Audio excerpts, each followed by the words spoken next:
إن الحمد لله نحمده ونستعينه ونستغفره ونعوذ بالله تعالى من شرور أنفسنا ومن سيئات أعمالنا من يهده الله فلا مضل له ومن يضلل فلا هادي له وأشهد أن لا إله إلا الله وحده لا شريك له وأشهد أن محمدا عبده ورسوله يا أيها الذين آمنوا اتقوا الله حق تقاته ولا تموتن إلا وأنتم مسلمون يا أيها الناس اتقوا ربكم الذي خلقكم من نفس واحدة وخلق منها زوجها وبث منهما رجالا كثيرا ونساء واتقوا الله الذي تساءلون به والأرحام إن الله كان عليكم رقيبا يا أيها الذين آمنوا اتقوا الله وقولوا قولا سديدا يصلح لكم أعمالكم ويغفر لكم ذنوبكم ومن يطع الله ورسوله فقد فاز فوزا عظيما أما بعد فإن أصدق الحديث كتاب الله وخير الهدي هدي محمد صلى الله عليه وسلم وشر الأمور محدثاتها وكل محدثة بدعة وكل بدعة ضلالة وكل ضلالة في النار. Ma'asyiral muslimin, ikhwani fillah, rahimani wa rahimakumullah. Kita teruskan kembali pembahasan kitab Usul Fit Tafsir atau kaidah-kaidah yang pokok dalam ilmu tafsir yang dikarang oleh Fadilatul Syekh Muhammad bin Shalih Al-Utsaimin rahimahullahu taala. Kita berada di penghujung pembahasan tentang al-muhkam wal mutasyabih.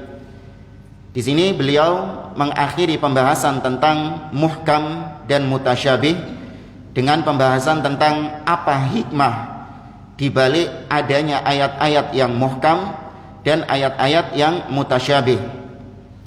Ya, kata beliau, al-hikmatu fi tanawwu'il Qur'ani ila muhkamin wa mutasyabih.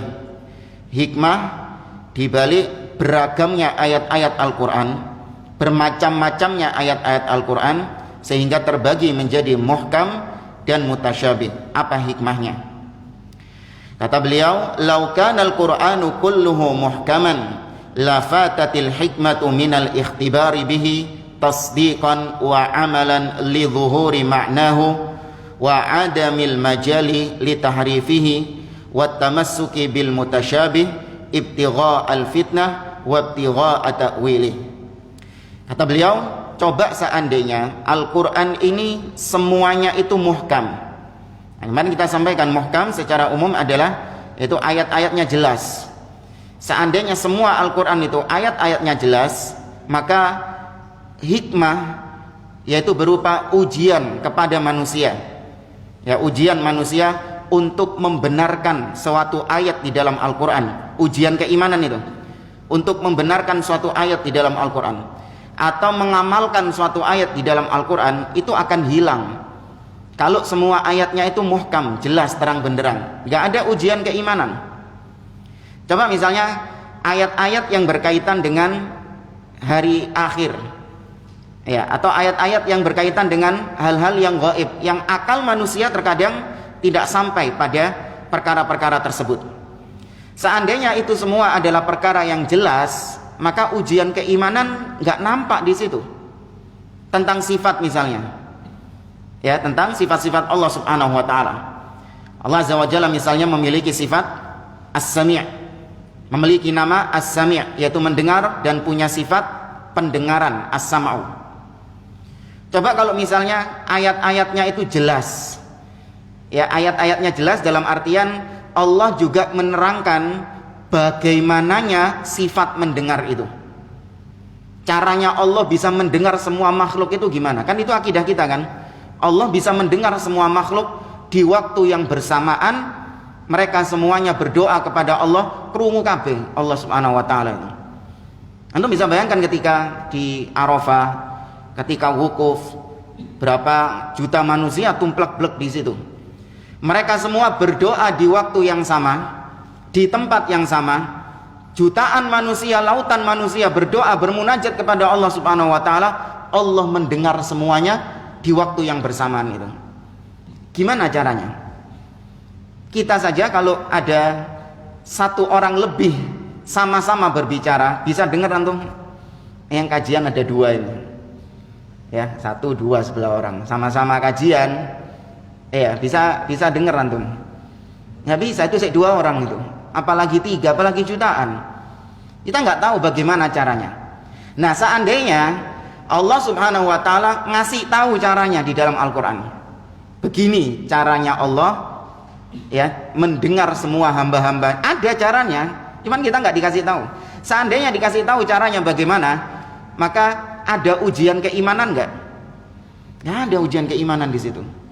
Ayat tentang surga, ayat tentang neraka, semuanya jelas terang benderang. Ya, kalau mau ke surga silahkan datang ke tempat ini. Kalau mau ke neraka silahkan cocokkan neraka itu persis dengan keadaan di tempat ini. Jelas seperti itu. Oh, koyok ngene toh siksa neraka iki. Oh, koyok ngene toh siksa surga. Dijelaskan sama Allah seperti itu. Maka nggak ada ujian keimanan di situ. Ya, semua orang akan membenarkannya. Maka ketika diuji ada yang mutasyabihat, ada yang samar-samar, dalam artian kita nggak tahu hakikatnya bagaimana. Surga neraka kan kita nggak tahu hakikatnya bagaimana. Maka di situ ada ujian keimanan, mana yang imannya jujur dan mana yang ya imannya dusta. Ya. Dan kalau misalnya kata beliau, ayat-ayat Al-Qur'an itu semuanya muhkam, maka nggak ada namanya orang-orang yang menyimpangkan ayat-ayat Al-Qur'an. Ya, dengan adanya ayat-ayat mutasyabihat ini muncul ahlil bid'ah. Muncul orang-orang yang suka menyelewengkan ayat-ayat, muncul firqah-firqah sesat. Kalau kita lihat dan kita rasakan, mereka ini sebenarnya suatu hal yang buruk bagi kita. Adanya ahlil bid'ah ini keburukan nggak? Keburukan. Tapi kalau mereka nggak ada, itu lebih buruk lagi. Ada yang tahu jangan? Kenapa? Adanya orang kafir, adanya ahlil bid'ah, itu buruk kan bagi kita kan? Iya. Tapi kalau mereka nggak ada, kondisinya lebih buruk lagi. Kok bisa? Kan mestinya tambah enak kan? Iya. Gimana? Nah, yang pertama nggak ada ujian keimanan di situ, karena kondisinya semua beriman. Iya, nggak ada syubhat, ya nggak ada orang kafir, sehingga nggak ada jihad di jalan Allah. Nggak ada ahlil bid'ah, nggak ada syubhat. Kalau nggak ada syubhat, maka nggak ada ulama-ulama yang menulis kitab untuk membantah syubhat itu. Iya, nggak ada orang-orang yang belajar ilmu agama. Toh semua orang sudah baik. Paham nggak maksudnya? Ini keseimbangan alam. Allah jadikan memang seperti itu. Harus ada 2 arus yang bertabrakan, dan itu Allah sendiri yang mengatakan dalam Al-Quran. Allah berfirman dalam surah Al-Baqarah, walau la daf'ullahin nasa ba'dahum bi ba'din la fasadatil ard. Andai kata Allah tidak bentrokkan sebagian manusia dengan sebagian yang lain, maka bumi ini akan hancur, nggak seimbang. Maka harus ada di antara orang mukmin, harus ada orang kafir. Di antara ahlu sunnah harus ada ahlil bid'ah supaya seimbang. Cuman nanti jangan disupport, enggak. Oh, katanya Ustadz harus ada ahlil bid'ah, enggak. Jangan disupport. Tapi mau nggak mau, siap nggak siap, mereka pasti ada. Karena itu Allah menyeimbangkan alam semesta. Nggak usah jauh-jauh urusan orang kafir, orang mukmin, ahlu sunnah, ahlil bid'ah. Allah jadikan manusia ini ada yang kaya, ada yang miskin. Coba Anda bayangkan kalau semua manusia kaya semuanya, nggak ada yang miskin. Berjalan nggak kehidupan manusia? Semua manusia kaya dengan level kekayaan yang sama. Allah katanya harus adil. Allah ngasih rizkinya sama ke semua manusia, kayanya sama, nggak ada yang miskin. Nggak berjalan kehidupan manusia. Semuanya sakit, semuanya sehat, nggak ada yang sakit, nggak berjalan juga kehidupan manusia. Ya, maka kata beliau, kalau nggak ada ayat-ayat mutasyabihat, maka tidak ada yang namanya ahlil bid'ah yang suka menyelewengkan, ya, menyimpangkan ayat-ayat Al-Quran untuk mencari-cari fitnah. Walau kana kulluhu mutasyabihan la fatau bayanan wa hudan linnas wa lama amkana al-amalu bihi wa bina'al aqidah as-salimah alaihi. Demikian juga sebaliknya, kalau Allah menjadikan semua Al-Quran itu mutasyabihat, samar-samar, maka yang terjadi Al-Quran gak layak lagi disebut sebagai kitab petunjuk. Ya, kalau semuanya itu ayatnya mutasyabihat, samar-samar, gak jelas semuanya, gak bisa diamalkan kalau kayak gitu caranya. Bingung mau mengamalkan gimana ini, ayatnya gak jelas, ayatnya samar-samar, gak bisa membangun akidah kalau ayatnya samar-samar seperti itu. Ya, walakin Allah Ta'ala bihikmatihi ja'ala minhu ayatim muhkamat yarji'u ilaihinna indat tasyabuh. Maka Allah Subhanahu wa Ta'ala menjadikan dengan hikmahnya tadi, Allah jadikan ayat-ayatnya itu ada yang muhkamat sebagai rujukan bagi ayat-ayat yang mutasyabihat. Kalau nemu ayat-ayat yang samar-samar, maka kembalikan kepada ayat yang muhkam, yang jelas. Ukhur mutasyabihat imtihanan lil ibad. Sedangkan ayat mutasyabihat harus tetap ada sebagai bentuk ujian bagi hamba. Liyatabiyan sadiqul iman mimman fi qalbihi zayhun. Untuk ayat-ayat mutasyabihat ini agar jelas orang yang jujur imannya dan orang yang hatinya itu ada penyimpangan.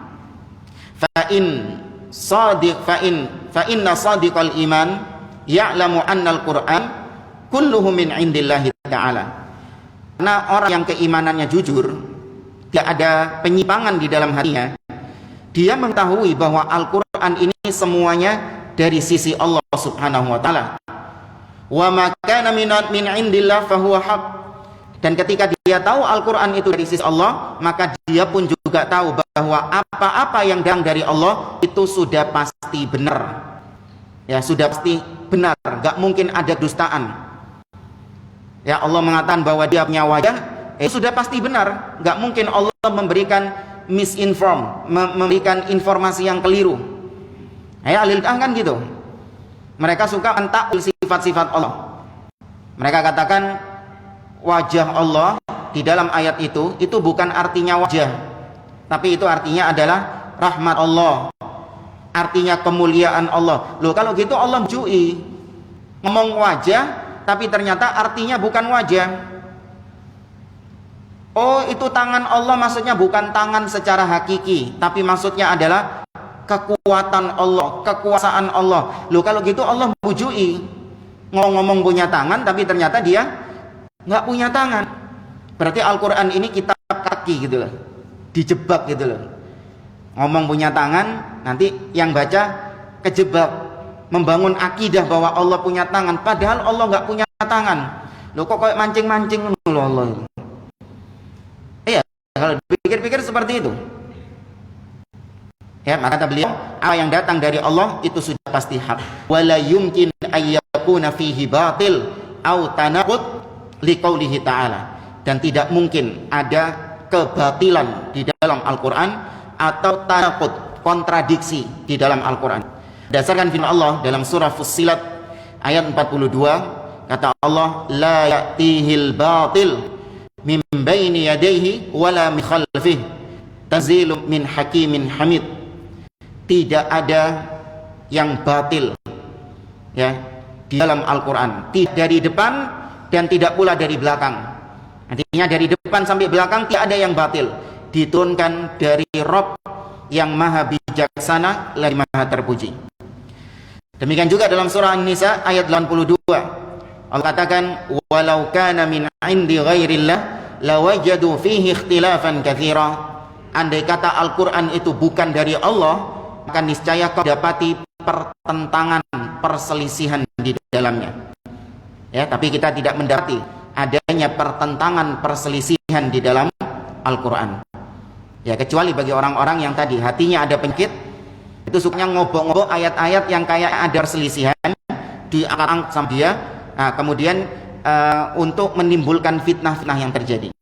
Tapi kalau secara asal Al-Quran tidak ada pertentangan.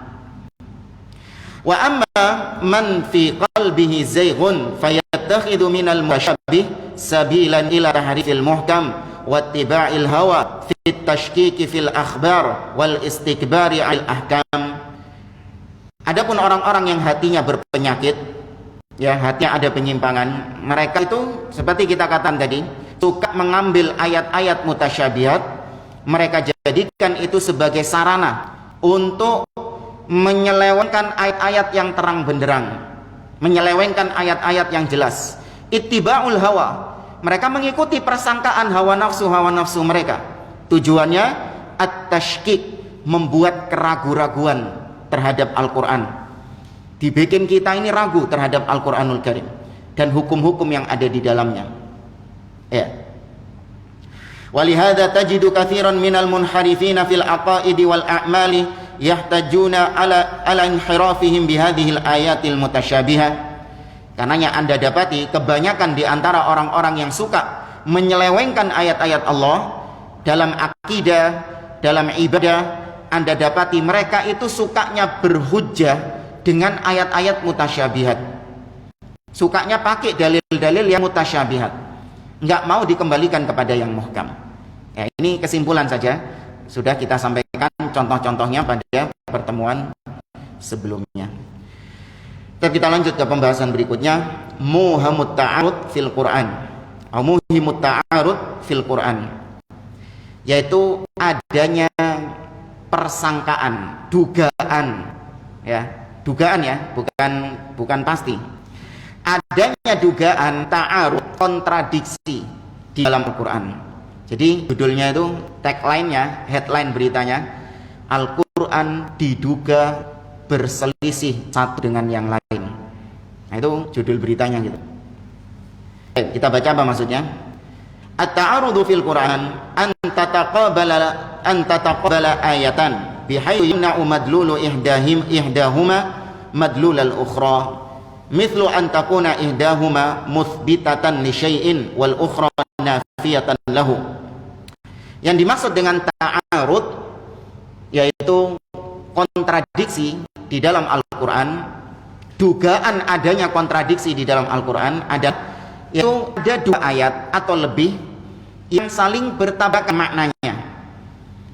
Maksudnya, kata beliau, ayat pertama itu menabrak, menghantam, membantah ayat yang berikutnya.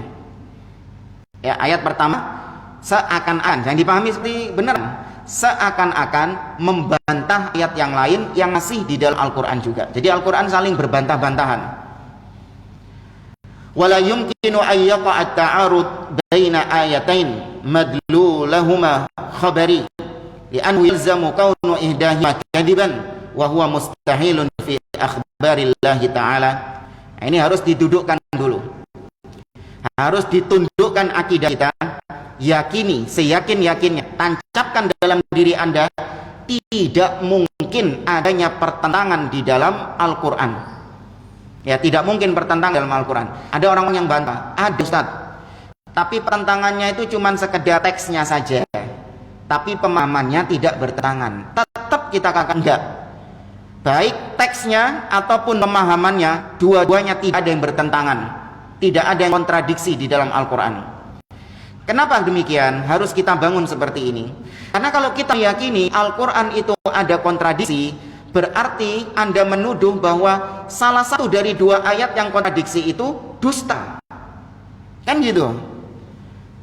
Paham nggak maksudnya, jemaah? Ada dua ayat yang bertabrakan, nggak bisa digabungkan ini. Salah satunya harus dianggap batil. Nah, berarti ketika Anda mengatakan Al-Quran ada kontradiksi, maka Anda meyakini ada kedustaan di dalam Al-Quran. Ya, ada yang dusta di dalam Al-Quran. Nggak mungkin dua-duanya digabungkan. Contoh misalnya ada berita bahwa Umar berada di Masjid Darussalam, ya, pada pagi hari, pada subuh hari, berada di Masjid Darussalam pada subuh hari. Berita yang kedua mengatakan bahwa Umar itu berada di jalan ketika subuh hari. Ini dua berita yang nggak bisa disatukan. Kalau nggak di masjid ya di embong, salah satu. Nggak bisa disatukan. Wong ini orangnya sama, waktunya sama. Kecuali kalau dua orang berbeda, ini orangnya sama, waktunya sama, nggak mungkin bisa digabungkan, harus pilih salah satu. Oh, berarti yang benar Umar di masjid. Loh, berarti berita yang mengatakan Umar di embong, di jalan, itu berita yang nggak benar kan? Berita dusta berarti. Maka kalau di Quran nggak ada seperti itu. Nah, ini sering dipakai sama orang-orang Nasoro, ya, orang-orang kafir, terutama dari kalangan Nasrani, karena di sini banyaknya Nasrani.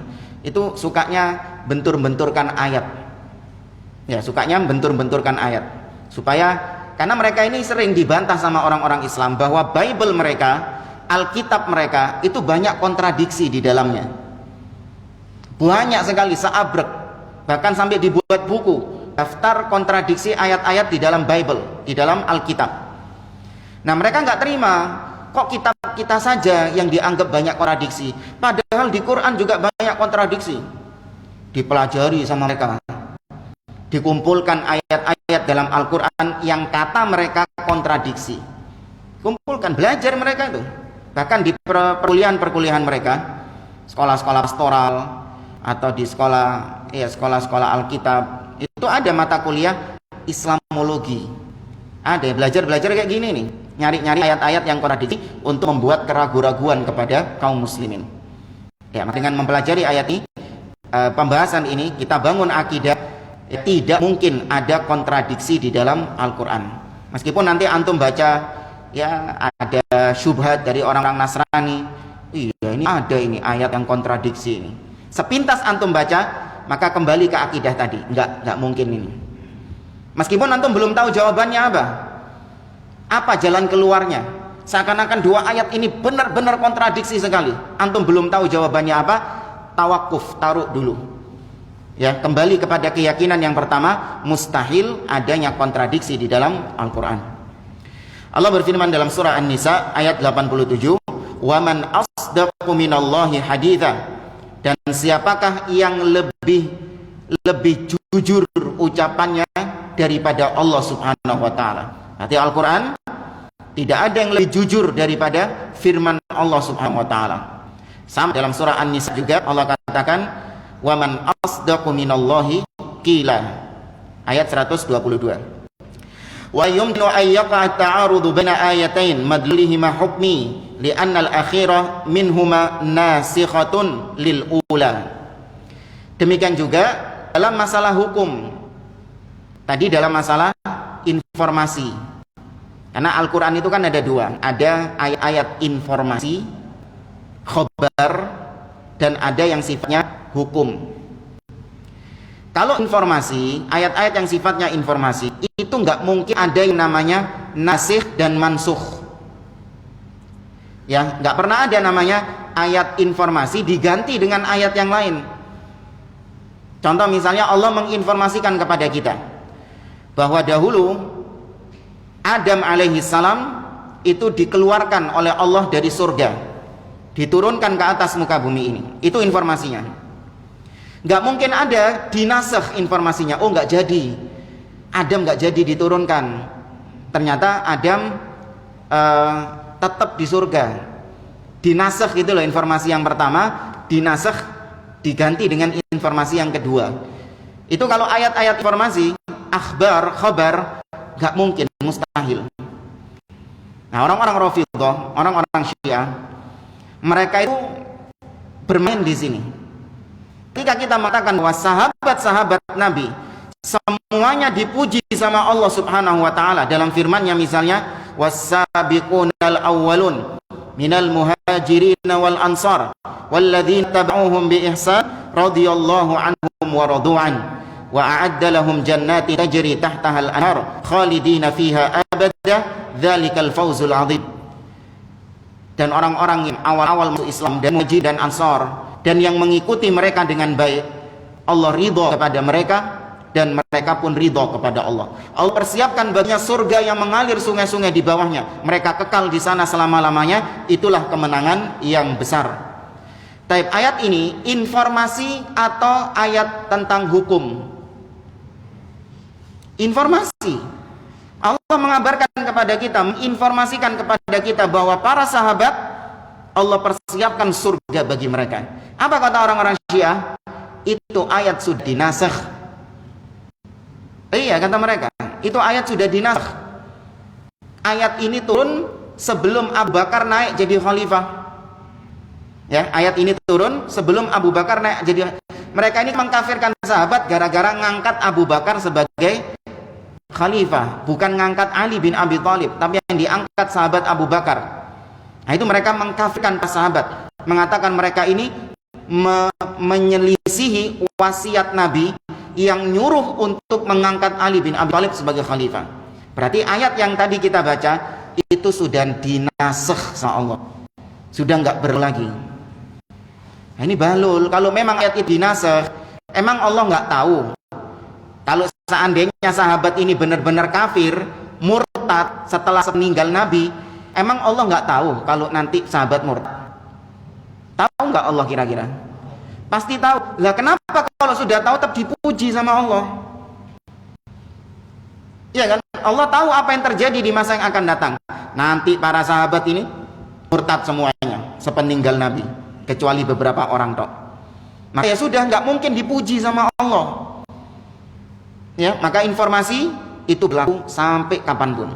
Nah, adapun ayat-ayat hukum ya tentang syariat, itu ada yang namanya nasikh dan mansukh. Ya, ada yang namanya nasikh dan mansukh. Ada khamr, dulu dilarang sama Allah Subhanahu wa taala, kemudian dihapus ayatnya, dilarang sama Allah.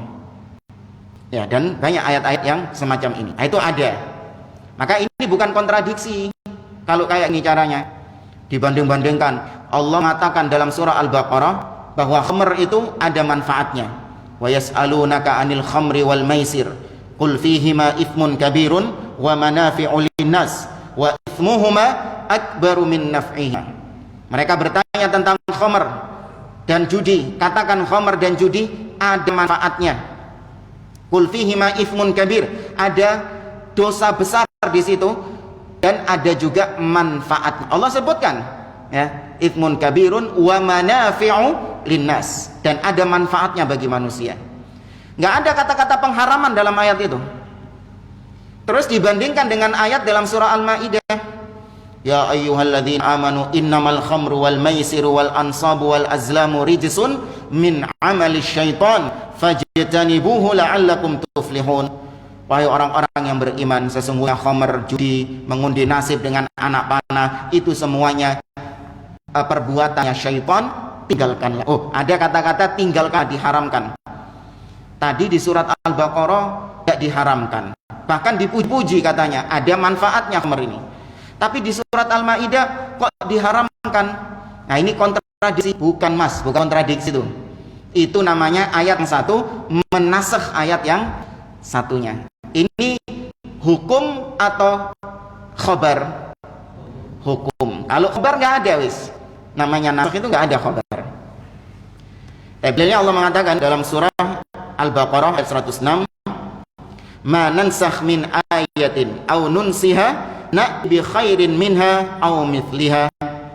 Tidaklah kami menasakh, menghapus satu ayat atau kami jadikan ayat itu dilupakan, ya, kecuali kami datangkan ayat hukum yang lebih baik dari itu atau yang semisal dengannya. Ya. Wa idza ra'aita ma yuhimu ta'arud min dzalik fahawilil jam'a bainihima. Apabila Anda menduga ada ayat-ayat Al-Qur'an yang kontradiksi, maka usahakan untuk mengkompromikan antara dua ayat yang kontradiksi itu. Fa illam yabayyan laka wajaba 'alaika tawaqquf. Kalau ternyata dikompromikan masih nggak bisa, soro Ustaz. Tak lihat-lihat sama saya ayatnya, wis tak baca-baca tafsirnya, tapi tetap nggak bisa ketemu titik terang antara dua ayat itu. Tetap bagi saya itu kontradiksi. Wis mentok ya San? Iya, sudah baca tafsir, sudah berusaha untuk menggabungkan dua ayat ini, tetap dia masih belum bisa digabungkan. Kalau sudah mentok seperti ini, kata beliau, wajaba 'alaika tawaqquf, wajib bagi Anda untuk berhenti dulu. Ya, berhenti, jangan ngambil sikap apa-apa. Maksudnya jangan gegabah menolak ayat yang satu atau mentakwil ayat yang satunya.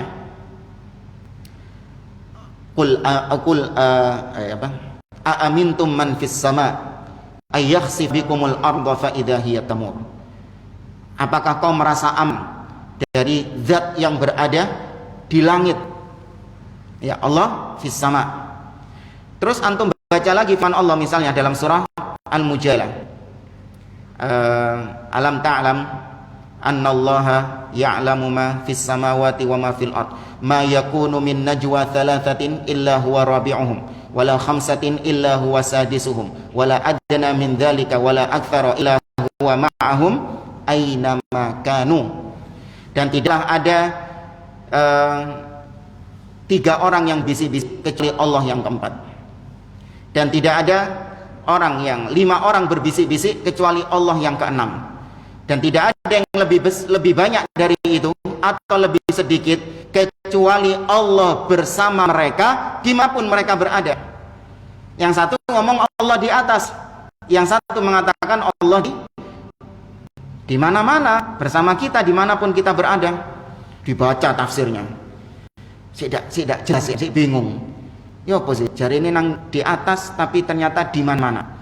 Mentok sudah wis, tidak bisa apa-apa lagi. Maka sudah wis, stop dulu. Jangan mengambil sikap gegabah dengan mentakwil ayat tadi. Oh, maksudnya yang di atas itu bukan Allahnya, tapi yang di atas itu mungkin adalah kedudukannya yang di atas. Tapi kalau Allahnya mungkin tetap di mana? Karena bagi dia lebih masuk akal Allah di mana-mana. Ya, lebih masuk akal ngikuti hawa nafsunya dia. Allah di mana-mana daripada kita menetapkan Allah di atas. Maka kata beliau tawakuf. Wa taqilal amra ila alimihi. Kalau sudah tawakuf, serahkan urusannya itu kepada yang lebih alim daripada Anda. Tanya ustaz ya, atau mungkin tanya yang teman yang lebih tahu tentang makna dua ayat yang kontradiksi tadi.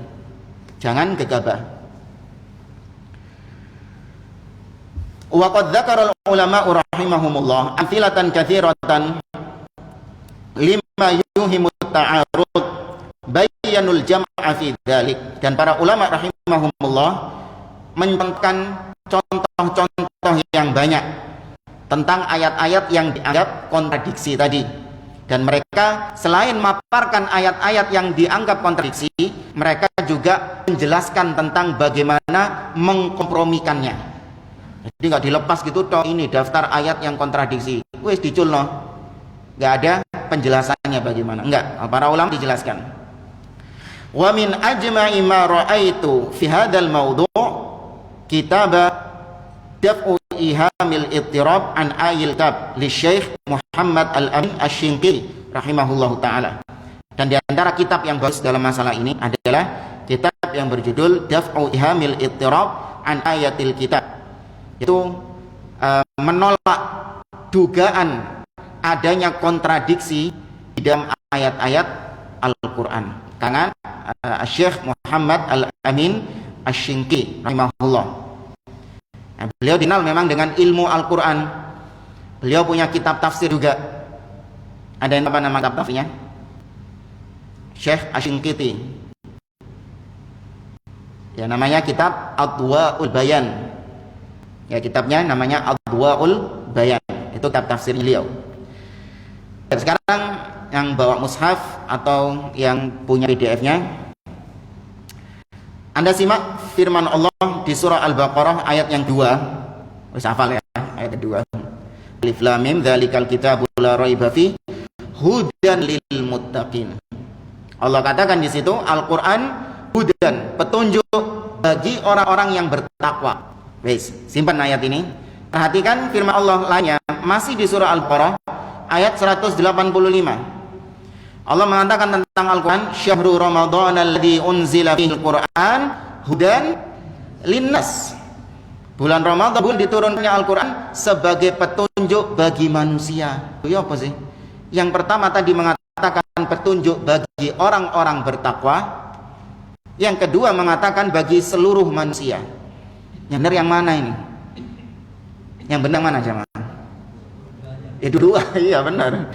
Jangan bilang yang ini yang benar, Ustaz. Terus gimana cara gabungkannya? Kok bisa yang satu dikatakan Al-Quran dikhususkan petunjuk bagi orang-orang bertakwa? Yang kedua, bagi semua manusia. Ya Pak? Ya, supaya manusia semuanya bertakwa. Ya, itu salah satunya. Bila lihat beliau, faja'ala hidayatal Qur'an fil ayatil ula khasatan bil muttaqin wa tsaniyah 'amatan nas. Perhatikan dalam ayat ini kata beliau, Al-Qur'an itu hidayah, petunjuk. Di ayat yang pertama Allah khususkan bagi orang-orang yang bertakwa. Sedangkan ayat yang kedua tadi yaitu Al-Qur'an petunjuk umum bagi semua manusia. Wal jam'u bainahuma annal hidayata fil ula hidayatut taufiq wal intifa' wal hidayatu tsaniyah hidayatut tabyin wal irsyad. Kata beliau menggabungkannya begini, ulama membagi namanya hidayah itu dengan dua bagian. Ya, petunjuk itu ada dua. Ada hidayah yang disebut hidayatul irsyad, ya, hidayatul ilmi wal bayan, berupa penjelasan-penjelasan. Dan ada namanya hidayah atau yaitu hidayah untuk melaksanakan apa yang telah dia ketahui. Nah, kalau hidayah irsyad itu bisa diberikan oleh siapapun. Ya, ustadz yang ngasih ceramah sama antum, nah itu memberi hidayah. Antum menasehati teman, menasehati keluarga, itu antum sedang memberi hidayah kepada mereka, tapi memberi hidayah berupa irsyad, arahan-arahan saja. Tapi nanti ketika orang itu melaksanakan arahan-arahan tadi, itu butuh hidayah apa? Taufik dari Allah Subhanahu wa taala. Ya, kita misalnya kajian di sini ngajak antum sholat. Antum semua tahu hukumnya sholat, keutamaan sholat, ya, keburukan-keburukan, ancaman-ancaman bagi yang meninggalkan sholat. Antum tahu, berarti antum sudah dapat hidayah irsyad. Nanti sampai rumah, ya, ketika azan berkumandang, antum tergerak untuk melaksanakan ilmu tadi, itu hidayah taufik milik Allah. Ada ulama lain yang membaginya dengan pembagian sama dua, agak mirip-mirip, cuman berbeda sedikit.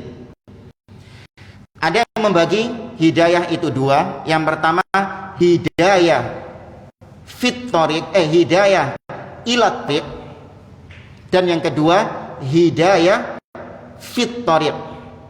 Hidayah ilat thoriq dan yang kedua hidayah fit thoriq. Hidayah menuju jalan dan hidayah di atas jalan. Itu beda. Ada orang kafir diajak masuk Islam, kemudian dia masuk Islam, berarti dia mendapatkan hidayah yang pertama, yaitu hidayah menuju Islam. Dapat dia sudah hidayah yang pertama ini. Tapi apakah orang yang sudah masuk Islam aman dari fitnah? Nggak mungkin murtad lagi. Mungkin.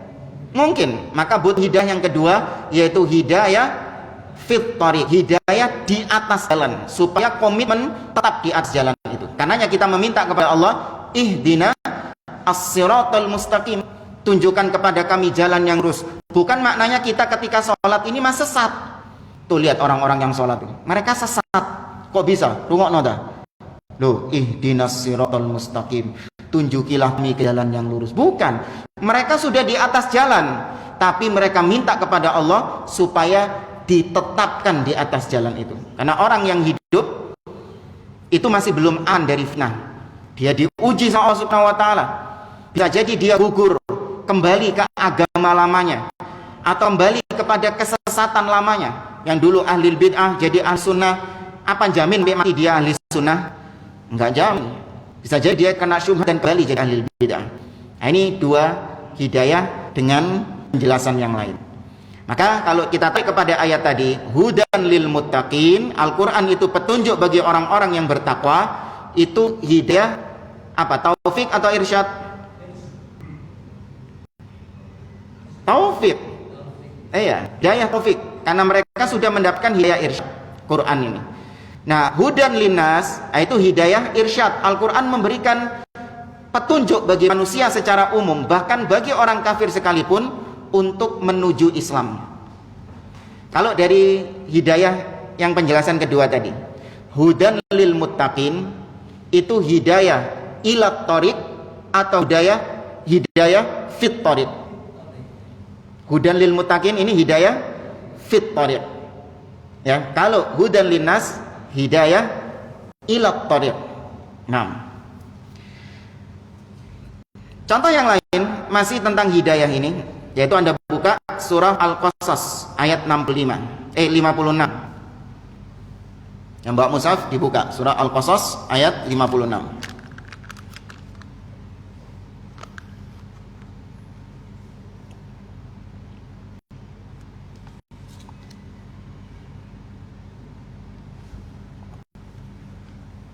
Anda ringkas ya, karena waktunya juga. Allah mengatakan, ini sudah pernah kita bahas sebenarnya, cuman kita ulang. Allah berfirman tentang Nabi SAW. Kata Allah, innaka la tahdi man ahbabta, walakinnallaha yahdi man yasha. Sesungguhnya engkau wahai Muhammad tidak bisa memberikan hidayah, ya, nggak bisa ngasih hidayah kepada siapa saja yang kau sukai. Nggak bisa ngasih hidayah sakar PDW. Oh, aku pingin dia masuk Islam, jadi dia masuk Islam. Nggak bisa. Wong buktinya apa?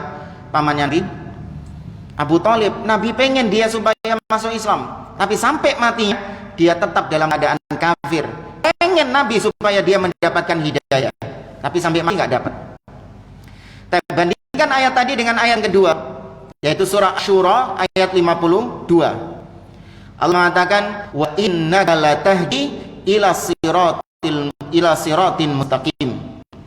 Dan sesungguhnya engkau wahai Muhammad memberi hidayah ke jalan yang lurus. Yang pertama, la tahdi, kau nggak bisa ngasih petunjuk wahai Muhammad. Yang kedua, kau ngasih petunjuk ke jalan yang lurus. Loh, kontradiksi kan? Jelas ini, kayak kontradiksi ini. Satu tanya nggak bisa ngasih hidayah, yang satu bilang kau memberi hidayah. Nah, tes sekarang. Ayat yang pertama tadi, kau tidak bisa ngasih hidayah. Ini maksudnya hidayah apa? Hidayah taufik. Karena hidayah taufik prerogatif Allah, haknya Allah subhanahu wa ta'ala. Nah, sedangkan yang kedua, hidayah irsyad. Nah, contoh yang lain yang kontradiksi, seperti firman Allah di surah Ali Imran. Allah berfirman dalam surah Ali Imran ayat 18, syahidallahu annahu la ilaha illa huwa. Allah bersaksi bahwa tidak ada ilah sesembahan yang berhak disembah kecuali Dia tok. Jadi menetapkan bahwa yang disembah hanya Allah. Kemudian juga dalam surah Ali Imran ayat 62, wa ma min ilahin illallah, dan tidak ada ilah kecuali Allah saja, ya, dan tidak ada ilah apun kecuali Allah. Jadi artinya nggak ada yang disembah kecuali Allah tok. Nah, bandingkan dengan ayat ini, surah Hud atau surah Asy-Syu'ara ayat 213. Allah katakan, fala tad'u ma'allahi ilahan akhar. Jangan engkau berdoa ma'allah, bersamaan dengan Allah, kau juga berdoa kepada ilah-ilah yang lain. Jadi yang pertama tadi Allah menetapkan tidak ada ilah selain Allah. Tapi ayat ini Allah menetapkan ada ilah-ilah lain selain Dia. Atau lebih jelasnya juga surah Hud ayat 101. Allah katakan, fama aghnat anhum alihatuhum, maka tidak bermanfaat sama sekali ilah-ilah mereka. Ya, sesembahan mereka tidak bermanfaat sama sekali. Tuh, Allah menetapkan ada ilah selain Allah. Sebelumnya Allah meniadakan ilah selain Dirinya saja. Paham? Apa jawabannya?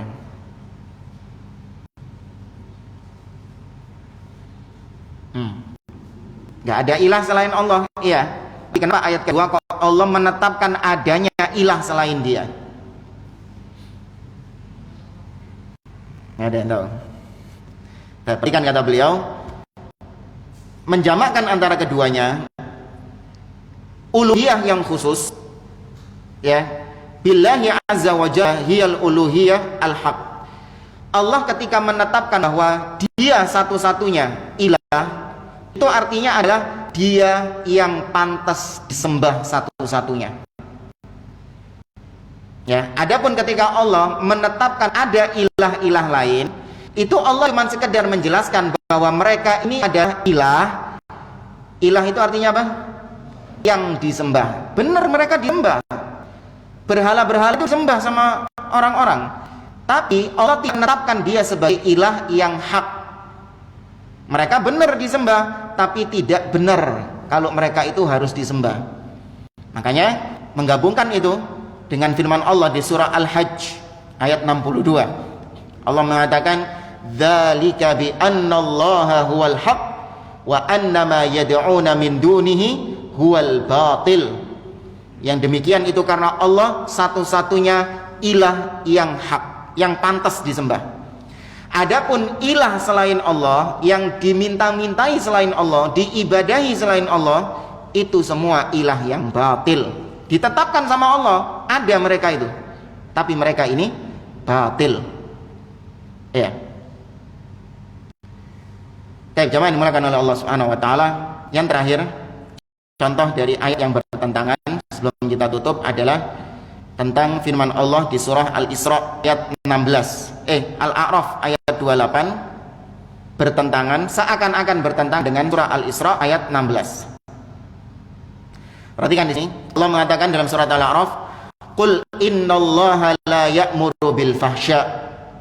Katakanlah bahwa Allah tidak memerintahkan untuk berbuat kekejian, berbuat maksiat. Karena orang-orang Quraisy ini mereka beralasan kita ini nyembah berhala, berzina, itu disuruh Allah. Maka Allah nggak pernah nyuruh kalian berbuat keji seperti itu. Sudah? Baik. Simak ayat berikutnya ini. Allah katakan, "Wa idza aradna an nuhlika qaryatan amarna mutrafiha fafasaqu fiha fa haqqa 'alaiha al-qaul fadammarnaha tadmira." Kata Allah, apabila kami ingin untuk membinasakan suatu tempat, suatu negeri, maka kami perintahkan, lihat, amarna, kami perintahkan orang-orang di negeri tersebut untuk berbuat fasik, dan mereka pun berbuat fasik sehingga kami hancurkan negeri tersebut. Tadi Allah mengatakan kami nggak pernah menyuruh berbuat maksiat, berbuat kejian. Tapi di ayat berikutnya Allah mengatakan kalau kami ingin meluluh lantahkan suatu negeri, maka kami perintahkan orang-orang di sana untuk berbuat fasik. Mereka pun berbuat fasik dan kami hancurkan negeri tersebut. Paham? Gimana menggabungkannya?